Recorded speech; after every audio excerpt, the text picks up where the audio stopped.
In this video, we are going underwater to actually watch several different Ned Rig retrieves. Why? Because it is so easy as anglers to do the same thing over and over again. And this little rig is much more versatile than we realize, and I can't wait to show you the last retrieve underwater. First is the steady reel and drag. So often when fishing Ned rigs, we cast it out, let it hit the bottom, bounce it a couple of times, and then quickly reel it back in.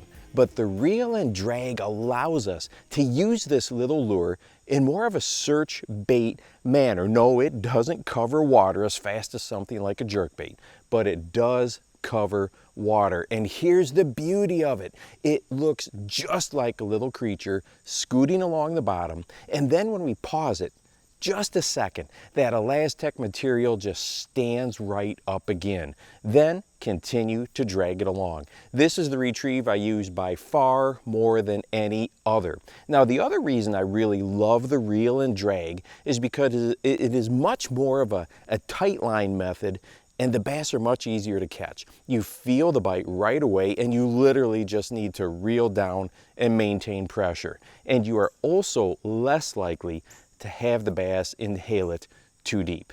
And here's a little tip. If you feel that the Elastec plastic is not standing up like it should, give it a little stretch a few times. This will help out a lot and let more air into the body of the lure. Well, retrieve number 2 is one I will mix in with a dead sticking approach. Once I have located bass, and that's key, once I have found where some bass are at. It is very similar to what some anglers call cracking. You literally just bounce the lure on a slack line, and as you can see from above the water, it looks like a crazy amount of movement. We talked about this same type of retrieve in a recent jig video. But because that line is slack, the lure itself has only the smallest twitches and hops. This is a great way to add a little action, a little enticement without going too big. The next retrieve works well if you have spots with some vegetation. Our northern anglers use a jig worm all the time for this. Let the open hook of the Ned Rig catch the vegetation on purpose.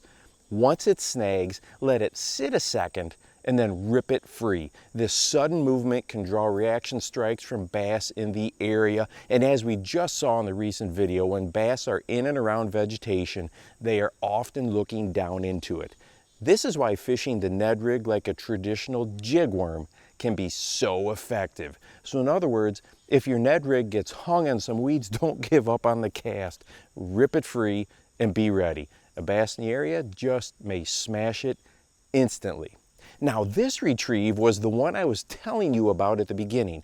Instead of quickly reeling in your Ned Rig when the initial presentation is over, swim it in. It is amazing how well a Ned Rig swims, even with these flat little jig heads.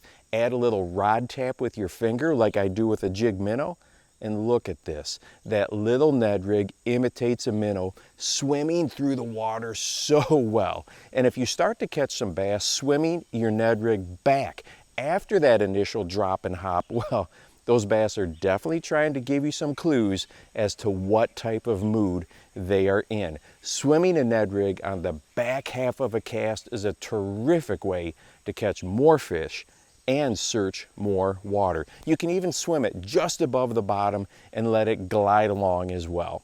And hey, if you want to watch a video on a different type of a Ned Rig that I call the jig rig that will be more weedless for you, if you're interested in that, go ahead and check this one out right here, and make sure that you go out and encourage someone today. You never know how you might just change their life. For the Bass Fishing Life, I'm your host, Steve Rogers.